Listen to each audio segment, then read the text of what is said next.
I still get chills thinking about that day on Flight 472 out of Chicago, sitting there in my seat, minding my own business, when this flight attendant, Karen, yeah, her name tag said Karen, how fitting, leans in close, her voice all sharp and dripping with that fake politeness, points right at me and says, "Ma'am, you're gonna have to move. You're taking up too much space here, and we can't have that on a full flight." The whole cabin goes quiet, folks staring, some whispering, and I'm just frozen, my heart pounding like I've been slapped, clutching my laptop bag with that $1.5 billion deal waiting in New York, the one that could have changed everything for my company, Williams Innovations. But to really get why that moment hit me so hard, why it flipped my world upside down, we got to go back a few days. Kendra Williams, 42, built my tech firm from the ashes of my dad's old repair shop in the South Side, where he fixed gadgets for folks who couldn't afford new ones, teaching me that trust and hard work beat out flash any day.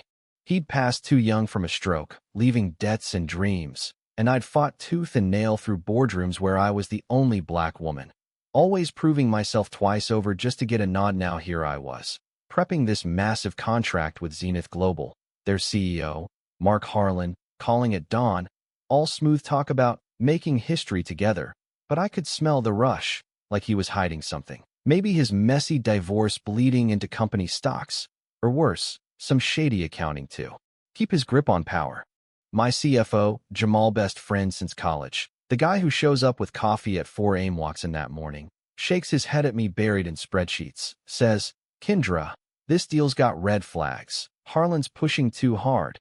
Probably cause his ex is gunning for his shares, and if we sign blind, we're the ones left holding the bag."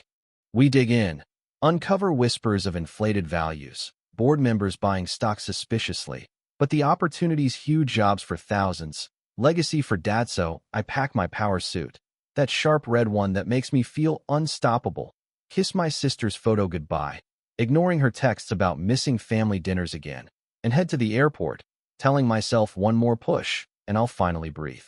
Fast forward to the plane, first class, settling in next to Jamal, when Karen struts up, eyes me up and down, ignores everyone else, demands my boarding pass, then hits me with, "Weight distribution issue. Ma'am, you'll need to move to economy safety first." Her smirk saying it all, that mix of racial bias and body shaming she'd probably gotten away with before, protected by a system that looks the other way for folks like her. Jamal jumps in. "We paid for these seats. Why her?" But she snaps back. "Rules are rules, sir, or we can deplane you both." And I feel that old rage bubbling, the kind I've swallowed for years to play nice. But as my phone rings, Harlan again, I lock eyes with her, answer mid-stare, and say, "Mark, about that deal, yeah, I've thought it over. Our values don't align, especially not with your subsidiary Horizon Airlines treating passengers like this." Her face drains white as I spell it out. "Your flight staff just fat-shamed and singled me out, probably 'cause I'm black and curvy. And if that's how Zenith runs things, we're done. Some things matter more than money, don't you think?" Chaos erupts. The video, some businessman records, goes viral by noon. Stocks tank 12%. Karen's fired by evening.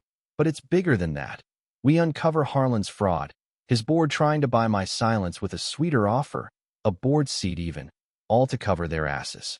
Nah, I think, enough. Jamal and I huddle in a hotel war room, my sister Zora crashing in with fierce support, and we launch the Williams Integrity Project instead, open tools for corporate accountability, funding for folks facing bias, turning my humiliation into a wave that hits 80 big companies in months, forcing real change, not just lip service. 3 months on, I'm on a panel in LA, watching Harlan's empire crumble under investigations, my stocks soaring. But as I sit with family that night, Dad's old watch on my wrist, I wonder, was it true justice or just another system bending to save itself? What do you think? Have you faced something like this, where standing up cost everything but felt right?